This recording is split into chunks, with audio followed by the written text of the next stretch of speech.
صباح الخير ومساء الخير يا شعب بلد العظيم. اللي بيغلط مرة بنديله فرصة ويغلط تاني ونديله فرصة ويغلط تالت ونديله فرصة وهكذا وهكذا وهكذا لغاية ما يكبر. نفضل نديله فرص وهو صغير. لما يكبر ويبقى ناضج وعاقل وفاهم ومتعلم ساعتها نحاسبه. وانت صغير عدينالك كتير جدا. لما كبرت خلاص بقى لازم تتحاسب، لازم تتعاقب. نورهان زنت كتير جدا بمعرفة امها المنتقبة وابوها اهل الدياسة، وزنت مش زنت خارج من المنطقة اللي هي ساكنة فيها، لا ده زنت مع أقاربها وزنت مع جيرانها، وفي الآخر تروح تزني مع عربجي، لأن الزانية عايزة العصب ما يهمهاش الشكل. والواد بيقول إن هي وعدته بالجواز. جواز ايه يلا؟ جواز يعني ده يعتبر عيل، سواء 14 او 17 او 18 او 20، ده يعتبر عيل في نظر القانون، ده طفل.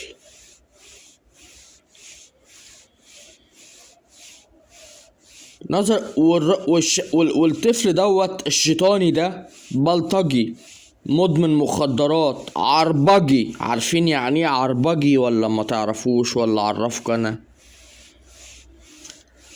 مدمن ومروج مخدرات، قتل كتير، نصب وحرق وعمل كل الجرائم اللي تسمعوا عنها واللي ما تسمعوش عنها، وعليه قضية نسب، انكار نسب.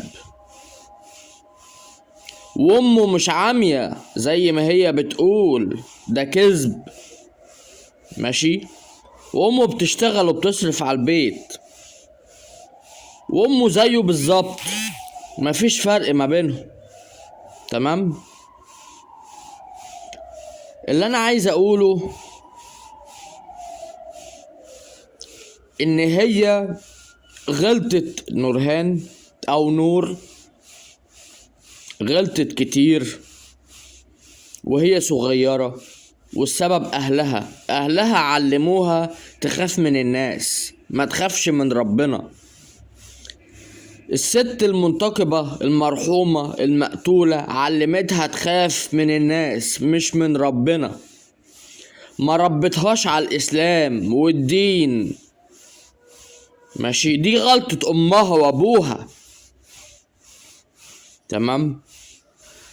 الزانية عقوبتها الحبس وليس الاعدام. الطبيعي اي انسان في حالة صدمة عقله يقف عن التفكير. اي انسان في حالة صدمة عقله يقف عن التفكير، مش زي بعض المحامين في القاعة اللي قالوا ممكن تنادي الجيران وممكن تصوت وممكن وممكن وممكن وممكن، لما يكون الموضوع عادي. انما لما يكون في حالة صدمة العقل بيقف عن التفكير.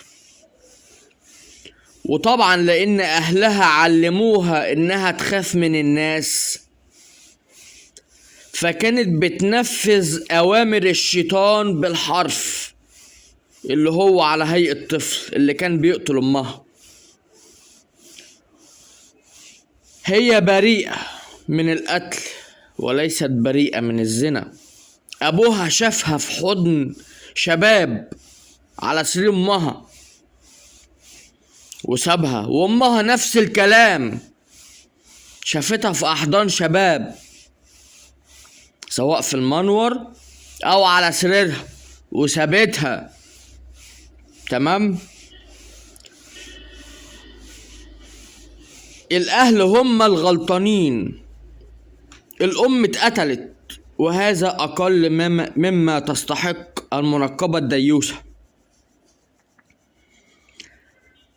المفروض يحكم عليه بالاعدام الاب الديوث، لان دي غلطته، لان نورهان لم تبلغ 21 من العمر. الاب هو اللي يتحاسب، والام تحاسب. الام خلاص عند ربنا. الديوثة الاب هو اللي يتحاسب، مش البنت. تتحاسب عن جريمة الزنا فقط وليس القتل. ده من رأيي أنا، بالعقل مش بالقلب. أنا بتكلم بالعقل، ما بتكلمش بالقلب، بتكلم بالصح. مين الغلطان؟ الأهل هم الغلطانين، مش الأولاد هم الغلطانين. لغاية سن 21 سنة الأهل هم الغلطانين. بعد سن 21 سنة الأبناء ناضجون راشدون، يتحملون المسؤولية ويتحملون أخطاء أفعالهم المريبة أو أيا كانت بقى.